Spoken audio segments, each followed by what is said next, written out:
What is up, everyone? Welcome to the Fun with Friends podcast. I'm your host, 𝗀𝗄𝗄. I hope you're all doing well and staying safe, and hopefully you've been able to get out and maybe go on an adventure or two.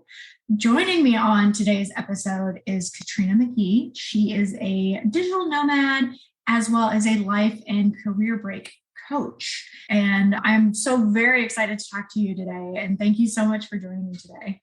Oh my gosh, I'm so excited to be here, 𝗀𝗄𝗄. This is going to be great. Yes, I am so glad that we were able to connect. We had a mutual friend kind of link us up, and I had never, as with most of my guests, I was like, what is this? What's a career break coach? Like, what is all this? And so I'm excited to talk about that a little bit, as well as focusing on being a digital nomad and what that entails and how that is working out for you. So I'm super excited to chat with you today. Yes, this is going to be good. You did the whole like 9-to-5 corporate life, like another cog in the machine, like most of us. And then you decided to take a little bit of a career break. And that was really what started your whole journey into being a life coach and a digital nomad. Can you share a little bit about your background and your story and what pushed you into that break?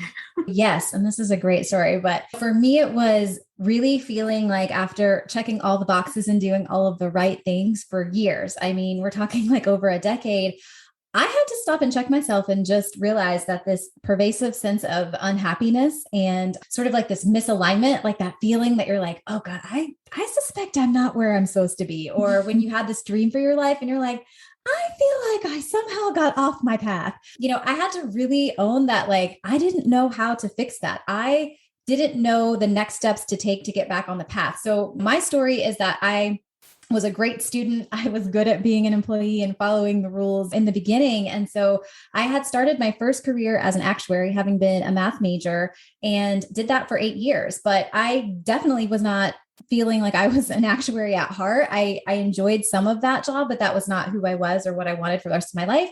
So I ran away to business school, got my MBA, thought I would start a second career, and then everything would make sense.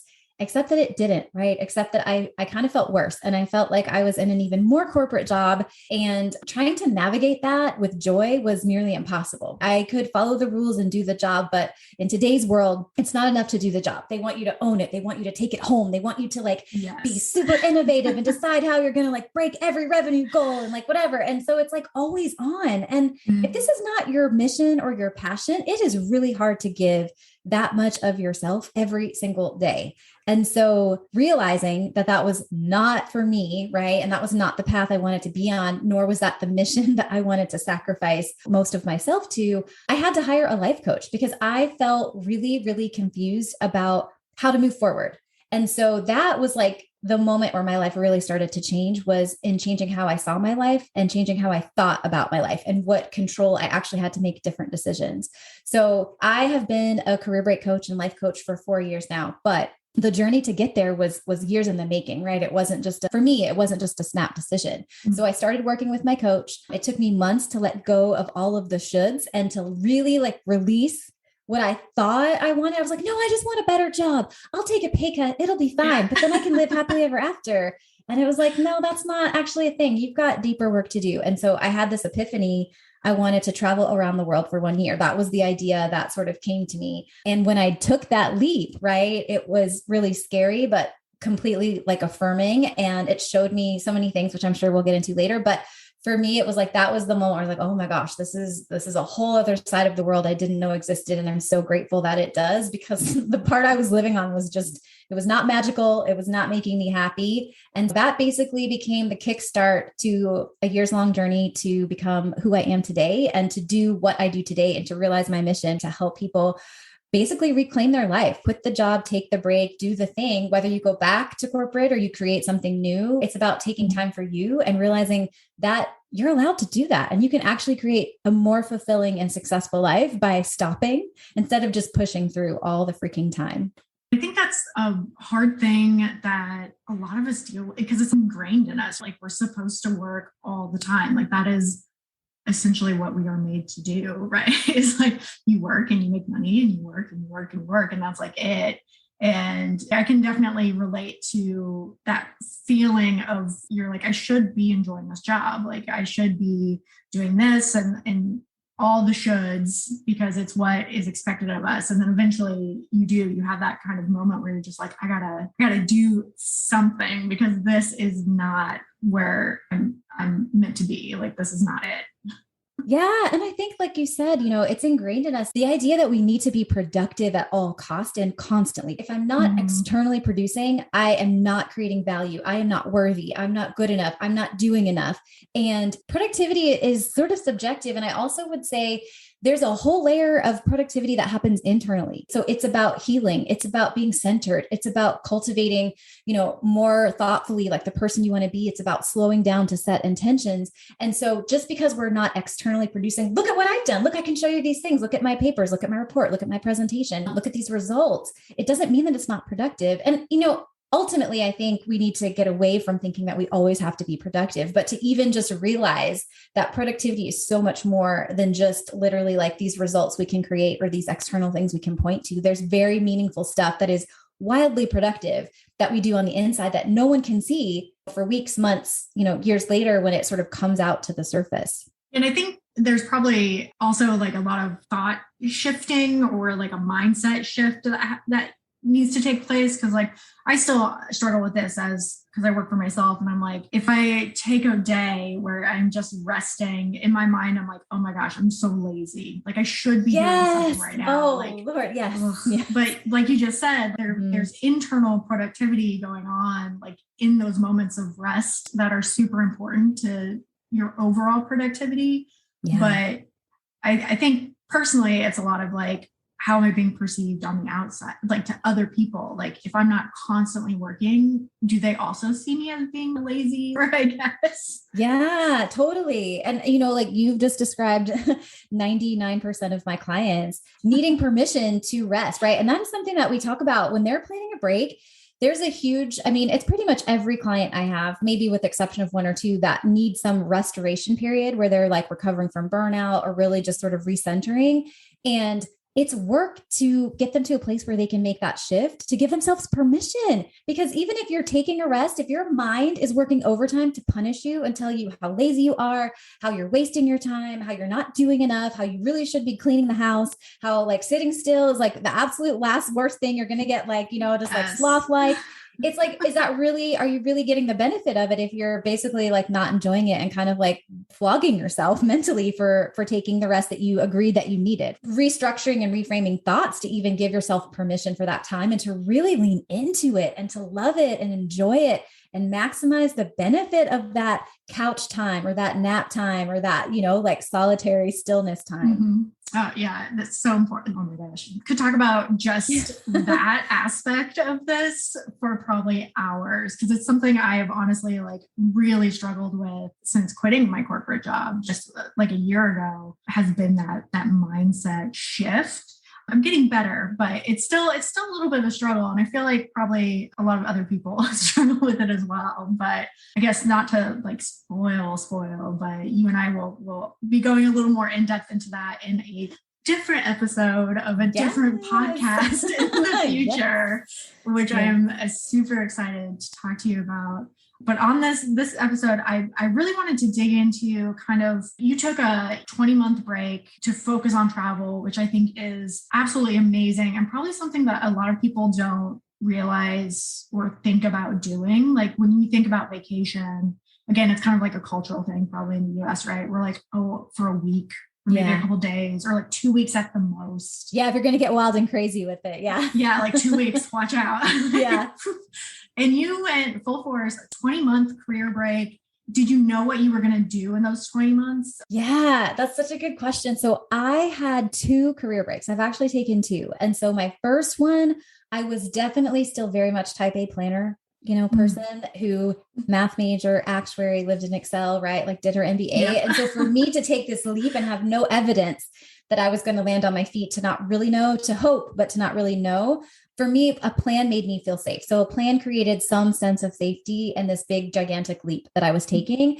And so I would say I had an overview of what I was doing. So I knew that I wanted to go to, as an example, Southeast Asia for 3 or 4 months. I knew that I wanted to visit South America and specifically Colombia and Argentina. And I knew that I wanted to go to Europe. And so maybe all the plans didn't exist in the first moment, but like the first few steps did. And when I started to take those steps, I would make plans for the next steps. But I always had in my mind sort of this bigger picture of how the break was going to go. And so the very first thing I did was I went on a 3.5 month road trip through the US, and I took a big circle. Oh, nice. And so, yeah. And so that, I would plan out like a week in advance, maybe 2 weeks in advance. I told all my friends in the circle, like, hey, I'm doing this, think November, think early October, whatever. And then I would like solidify plans a week or two in advance. And then once that finished, I was home for the holidays. And that gave me a lot of time to really plan the international part coming up. But I already kind of knew in my mind what I was going for, but then looking for the dates, right? When are the tickets affordable? And, are there like festivals or things I need to consider that are going to shoot the price up or make it so that this city isn't the best idea at this time and I need to do a different order, right? And so all of those things came together more towards the moment, like more in the moment, but I kind of had this big sort of master plan.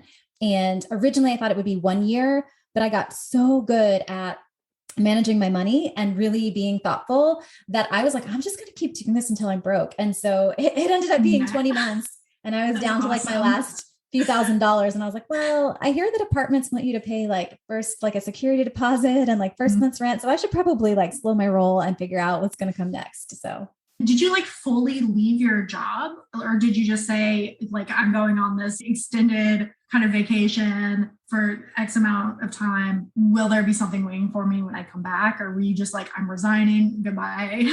Oh, Allie, I was out, right? This was like, literally, this was my moment to save my life. Like in my mind, it was like, I was on the wrong path. So I needed to step up into the courage and show like the universe I was serious in that business. So I cut all ties, and not in a negative way, right? Like in the back of my mind, I was like, well, the very, very worst case is that, I just apply for a similar job, or I, come back and try to network my way back into a different job. But I really wanted my life to be different. And so because I was one of the people that wanted something different, I felt like I had to really cut the cord, because the psychic energy of thinking that I might have to come back to that same situation just felt too heavy. And so I gave them 8 months notice. So I knew, wow, because I'd been saving money. It took me 18 months. I saved $40,000 in 18 months because I had, I only had $1,500 in my bank account when I had this wild idea pop up. And I was like, I don't know how I'm going to make this happen, but I've got to make this happen. And so I got super committed and super serious, and I saved 40,000 in 18 months. And so I was making great progress that last year. And so I could see like when I was going to have about the amount of money I thought I needed for this break. And in January, it was 8 months away. And I told my manager, I was like, hey, so I'm going to quit my job and I'm going to travel around the world for a year. And I just want you to know that now. And he was like, okay, are you sure? And I was like, yes. And he's like, all right, well, I'm going to talk to HR because I don't think I've ever had a conversation like this before, but I think it's fine. And so, but he did, and it was fine. And they were like, yep, she can stay until she's ready to go, but just have her give us a date closer in, like a specific date or whatever. But for me, it was really stepping up and leaping. Now I have had clients that take a leave of absence, but for them, it's more like they don't hate their job, right? Like they just have this deep desire to go live life for a period of time where they have the freedom to travel and to go do big things that you can't do in your annual 10 to 15 days, right, of time off that you get in your job. And so it feels good to them, I think, to have something to come back to. But, my clients span the whole entire spectrum. But for me personally, this was me stepping up on stage and like dropping the mic, right? Like this is me saying, I mean business, mic drop, right? I like the idea of being a digital nomad and being able to travel wherever and work from wherever. But I do know that getting set up with the right tools and resources to be able to live that type of lifestyle definitely takes some forethought, because I know I've been kind of doing my own thing for a year now, and I find myself getting caught up in my work so much that I'm not traveling like I initially told myself I would. Is that like a common thing with digital nomads, or is that something that like you yourself have run into? 100%. So I would say it is common. And I think, it goes back to this idea that, first of all, we have this baseline, we should be productive. And if we're not, what are we really doing? Right. But then if you like what you do, right, add that desire to be productive all the time and the sort of programming that you need to be producing and creating constantly. And then layer on top of it that you like what you're doing and you like what you're creating and that it has meaning, right? And so I think it becomes hard to step away. It's almost like in the US, I think many of us have tried to make our jobs also our hobbies, right? It's just like when we're working, and when we're not working, we're working. And so I do see that. I don't think everyone struggles, but if it is your business and you are passionate about it, or it's your thing that you're creating, then I think that trap is very real, right? If you're a remote employee, I don't think it's always such a conflict or such a trap to fall into, because you want balance, right? You're thinking, this is not my job. This business is not my business. I want some space, but 100%. And, that's one of the things about being a digital nomad is, especially if you're an entrepreneur, is that you are having the access to an amazing lifestyle, but you still have to put in the work to create it, right? It doesn't just magically happen for you. I mean, changing your environment 100% makes it more accessible, but it doesn't just like poof, suddenly life is easy and you know how to relax or you know how to take time. It's something that you have to plan for. Yeah, everything you're saying is like spot on, because I definitely find myself getting like caught up in that. And we kind of like jumped in kind of quick into the digital nomad conversation, but just in case folks don't know what we're talking about or how to define what a digital nomad is, can you tell us a little bit about what a digital nomad is and what you personally do as one? Absolutely. So, at a high level, digital nomads are people who have location independence, just meaning they can, work from anywhere using technology, right, to make money. So, you require usually internet access is one of the probably the key thing for a digital nomad, but you have the ability to be anywhere. But the cool thing is that there are so many ways to actually be nomadic. And, I took a cruise right before the pandemic, a digital nomad cruise called the Nomad Cruise. And it was 300 digital nomads on a cruise ship for 2 weeks, crammed together, heading from Barcelona to Brazil. So it was like a transatlantic cruise. And I got to see lots of ways that people do it. And there's so many different ways, right? You can be somebody who travels all the time and sort of, at a sort of like a person that's exploring the world, if you will. But then there are lots of people that pick a place, and they pick a place for 3 months, 6 months, 12 months, and they park it.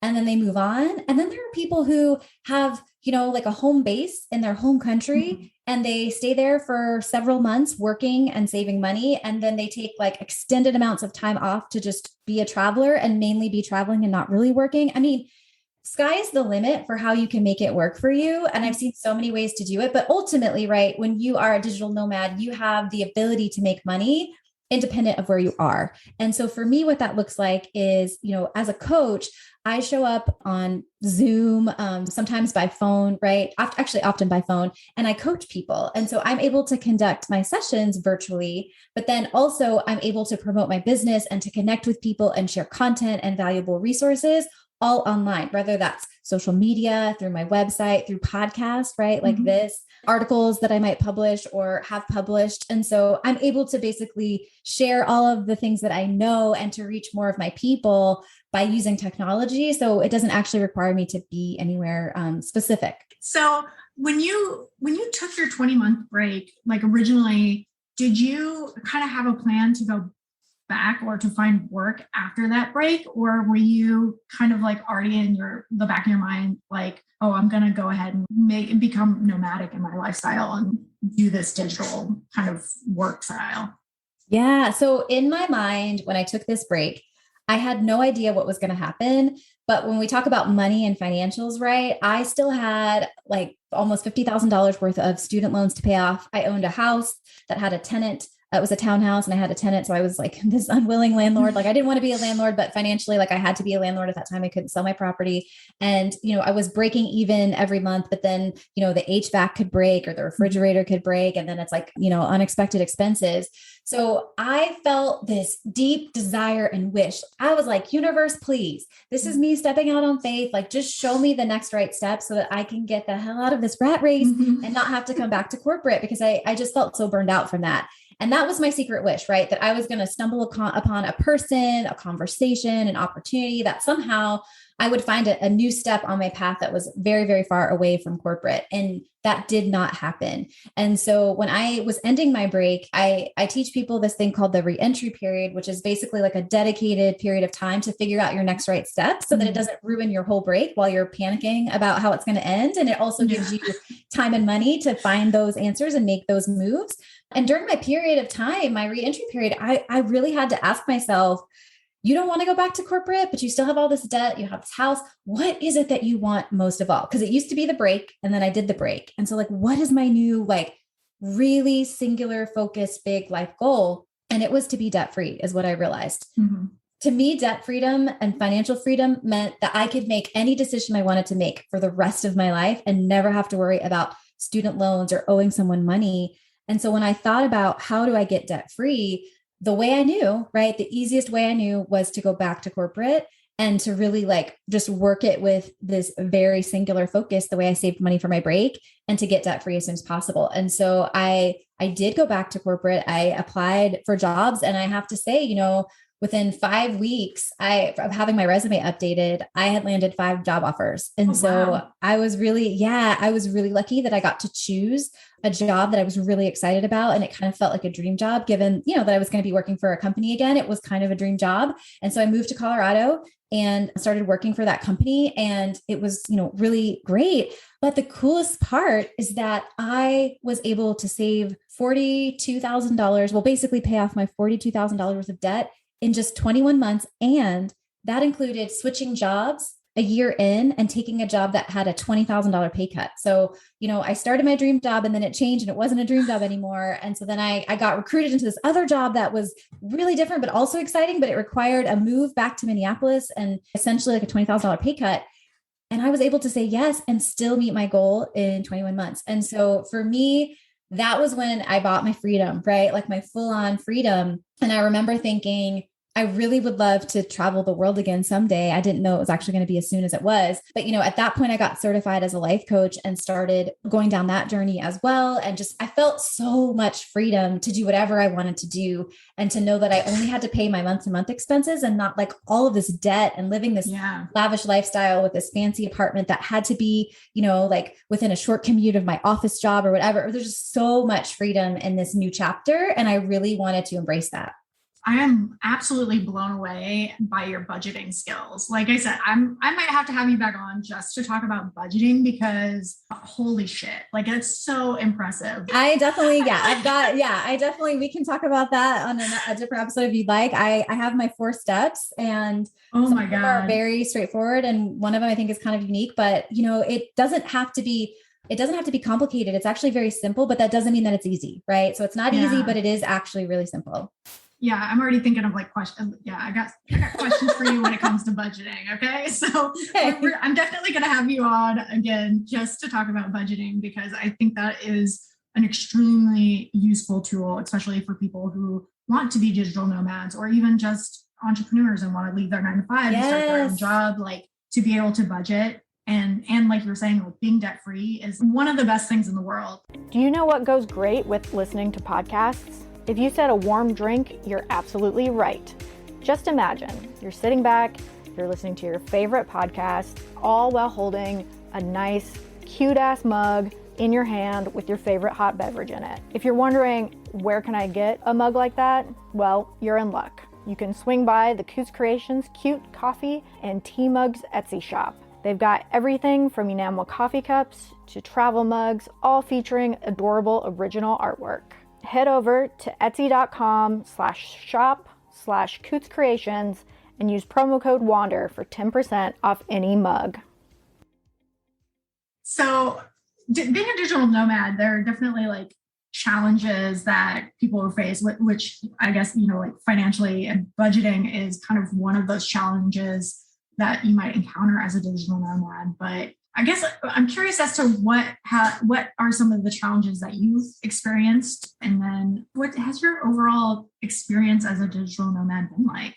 Yeah, so you know, I definitely have experienced some challenges in this world, and I think one of them I'm still, working my way through, which is taxes and laws. So these are constantly evolving, right? And now they have things like digital nomad visas, which did not exist when I started this. It wasn't even something I think that was rumored to be happening. And so, the laws are always changing for how long you can be in a certain country. And it also depends on like what country you're from. And then taxes, as far as that, and navigating where your business is headquartered and things like that. So there's a lot of logistics, I think, that go behind being a digital nomad, which sometimes can honestly be overwhelming as a solopreneur, like when you're the only one doing all the things. But I do think that there will be sort of this influx of more people that help with bookkeeping and taxes and laws and things for digital nomads as this grows and this remote working life grows.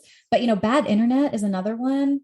Let me tell you. Yeah. Especially when, you're traveling to hotels and things. And so, if you have an apartment for a month, if the internet is good or bad. And so you can make accommodations if you have a podcast or an important, maybe if you're doing a workshop or a masterclass.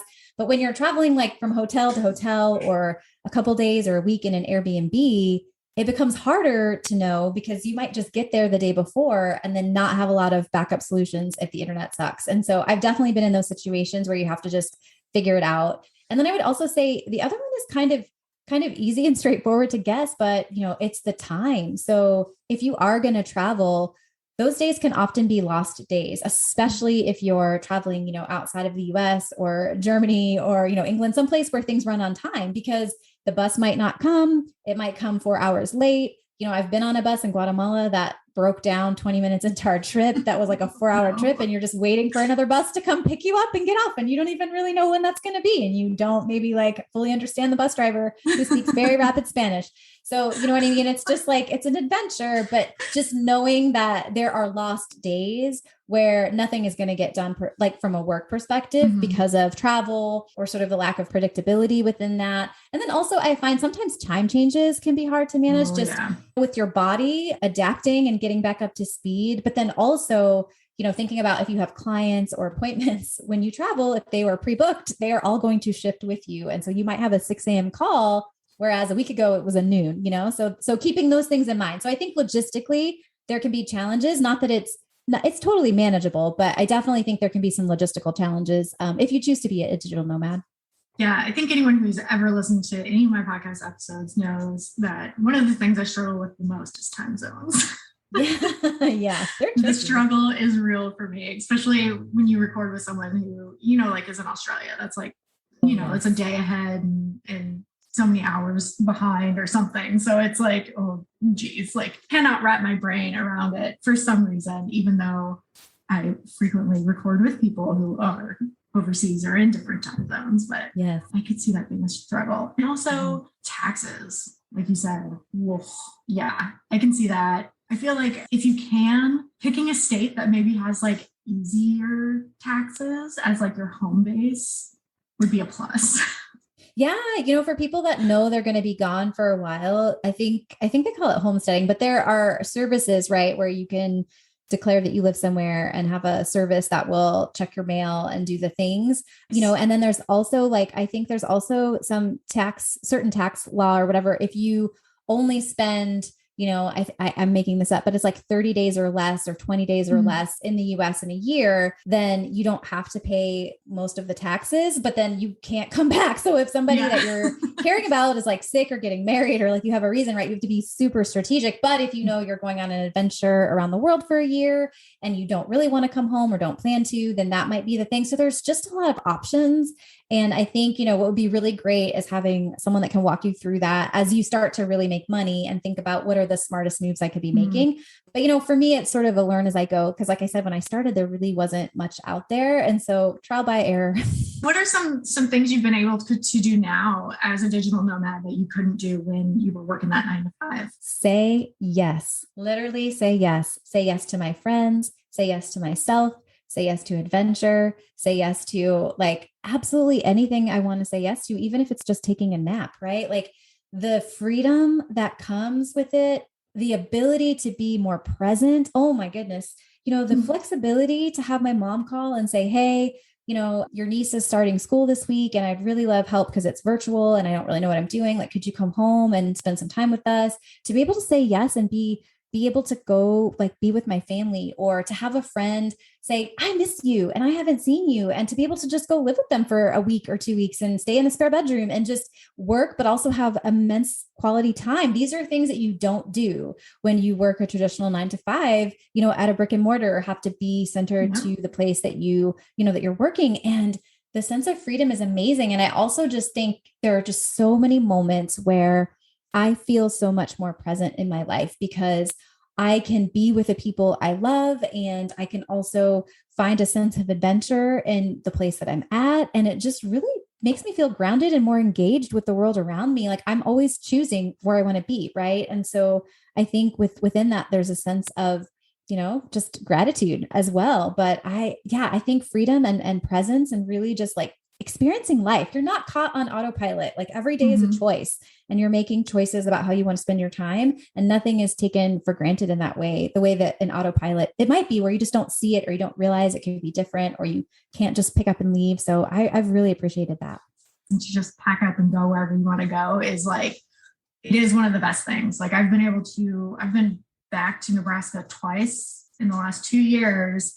Whereas when I was working 9 to 5, I went home once, I think in 5 years, or once in 6 years. So I've definitely have seen a change in kind of just the ability to, like you said, go where you want to go when you want to go. So that's definitely a plus. Yes, absolutely. So for folks that are looking to maybe become a digital nomad, or even take like a sabbatical, like you mentioned, like a work break, what are like a couple pieces of advice that you have for those folks? Yeah. Okay. So I have 3 pieces of advice. My first one is start wherever it feels good to you. So I had never solo traveled. I'd never traveled abroad on my own until I was 30. I actually didn't travel abroad until I was 29. And the first trip I took on my own was like 4 days in Belgium. That was not by any means like, like very taxing. So, I evolved to become a world traveler and a person who wanted to be and could be a digital nomad and not have plans, and sort of, be more like figure it out. I kind of know the routine type of person.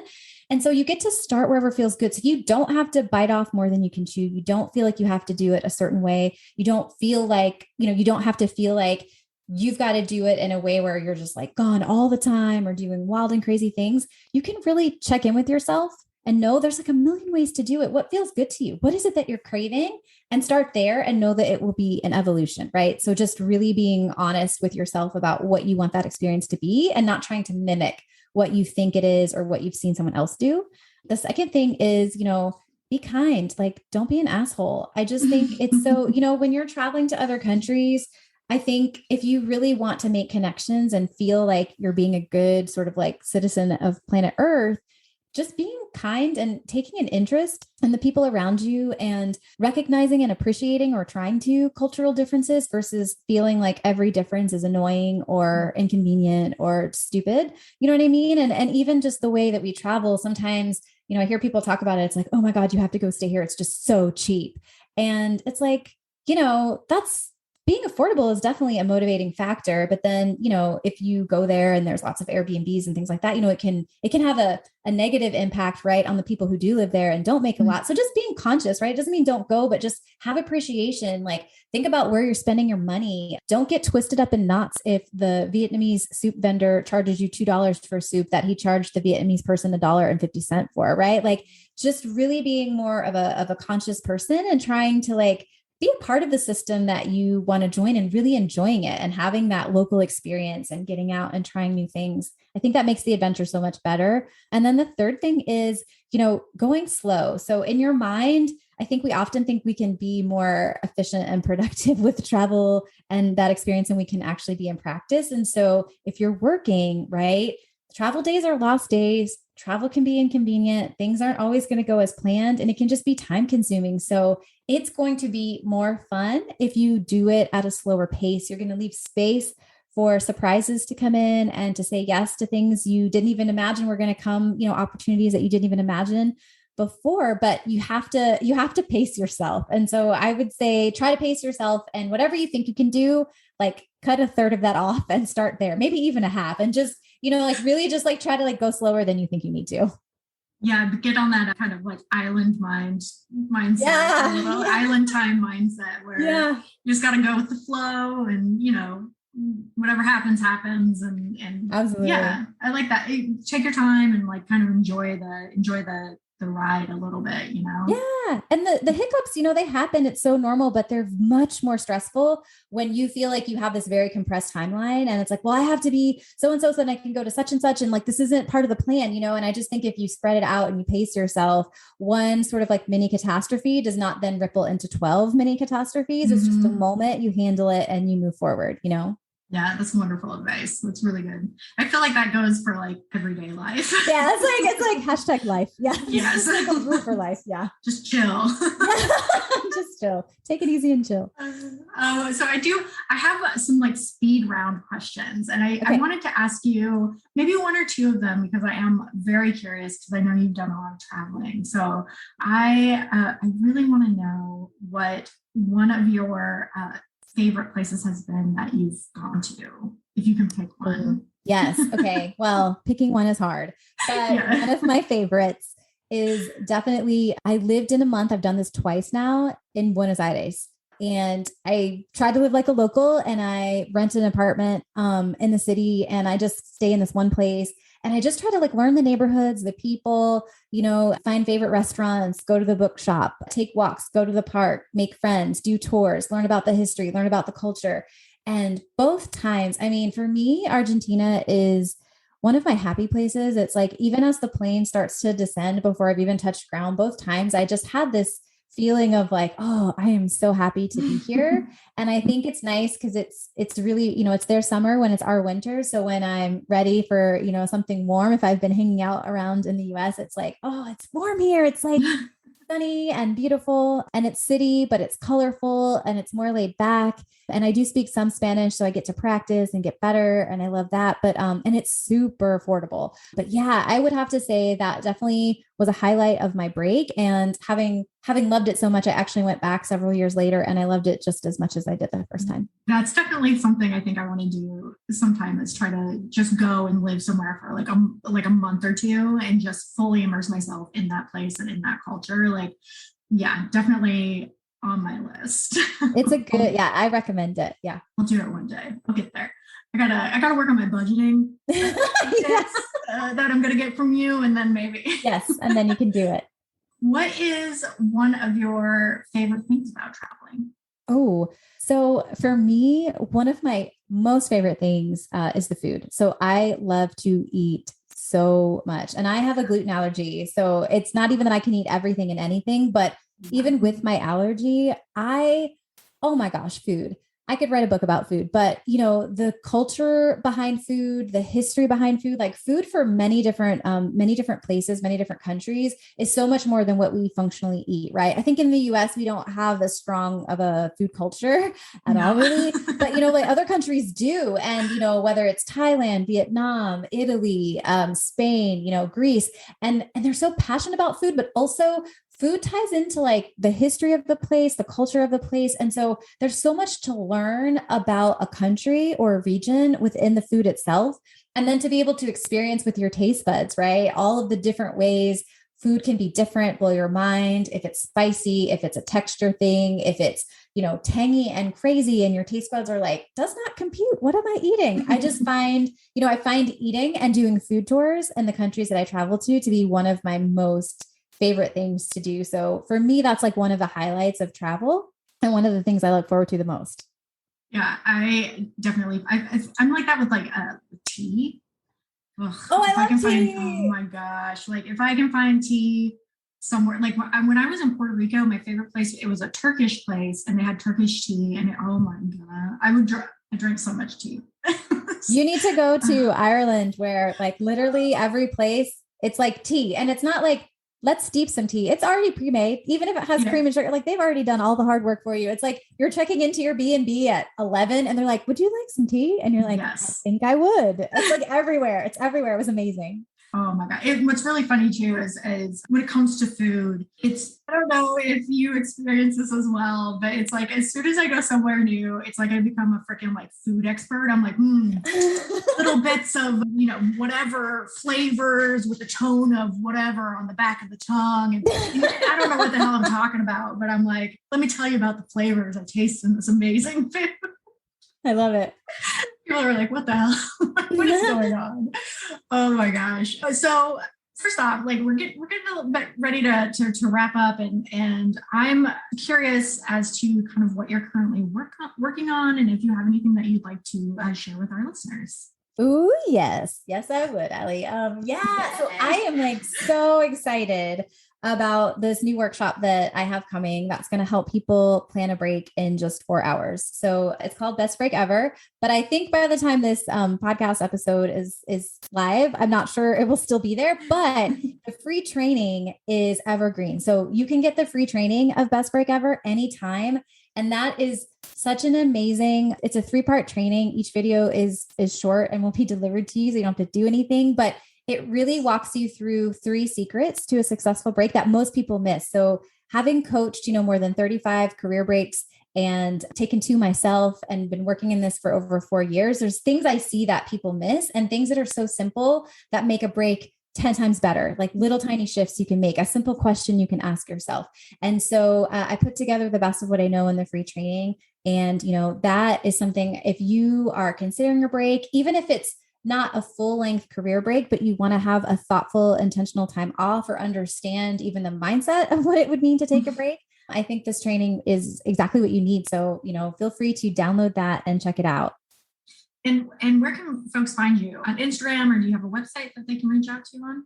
Yeah. So the best place to find me is on Instagram. I'm usually showing up there daily with tips and resources or sharing stories of myself or my clients. And so you can find me at 𝗀𝗵𝗲𝗄 Coaching. So that's 𝗀𝗵𝗲𝗀𝗄𝗄 Coaching. And you can find me there. I do have a website, which is 𝗀𝗵𝗲𝗄coaching.com as well. Before we sign off, I do like to ask a final question, which is, what is one thing that you have always wanted to do that you haven't been able to do yet? And what do you think is holding you back? Oh, okay. So travel would be too easy because also I've been a lot of places. So I feel like I still have some aspirational ones, but that's just a matter of time. I will knock those off. But I think on a deeper level, I have wanted to write a book, and I think my desire for it has ebbed and flowed. Sometimes it felt like I want to do this. I want to do this. And other times it's like, someday I want to do this, but I actually just enrolled in a course and it starts in like a week.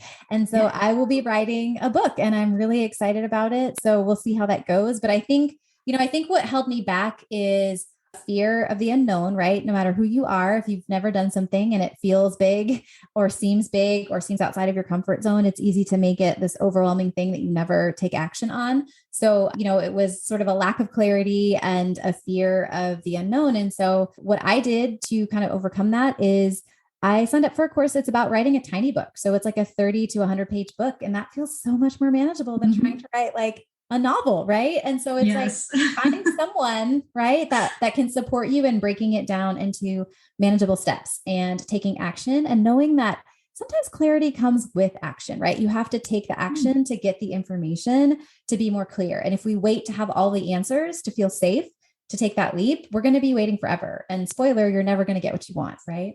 Yes. Amazing advice. Yeah. That analysis paralysis is real, for everything you do in life. And oh my God, that's an amazing bucket list item. It's one I have on my own list as well. Wow. Oh, I'm so excited for you. I cannot wait to kind of see where your writing journey takes you. So I really want to thank you, Katrina, for being on the podcast. This has been an absolutely amazing episode. You shared so much great information about being a digital nomad and also what it is to take a career break and like breathe a little and get away from work. And I really appreciate all the information and the experiences that you've shared today. Thank you, Allie. I've really enjoyed being here. And I thought you asked great questions. And I really love how you helped me break it down for people about like the good, the bad, and sort of like the things to know, right? I just think that's really helpful information. So thank you for inviting me to be a part of the conversation. Absolutely. And I cannot wait to have you on for another episode or two. We'll see. I love it. I'm here. Yeah, we want all that information, all the knowledge. So thank you so much. And listeners, remember to get out there, try something new, and have some fucking fun. Bye. There you have it. Thanks, as always, for listening to this week's episode. Be sure to tune in for the next one. And if you are looking for some entertainment or you're bored, I highly recommend going back and listening to some of our previous episodes. You can follow the Fun with Friends podcast on Instagram at Fun with Friends Podcast. You can follow us on Twitter at FunFriendsPod1. We are also on Facebook. You can listen to the podcast on Anchor FM, Spotify, Apple Podcasts, and Google Podcasts. As always, please like, rate, and review, and be sure to tell your friends about the podcast and get the word out there about it. And as always, my friends, go out there, try something new, and have some fucking fun. Bye!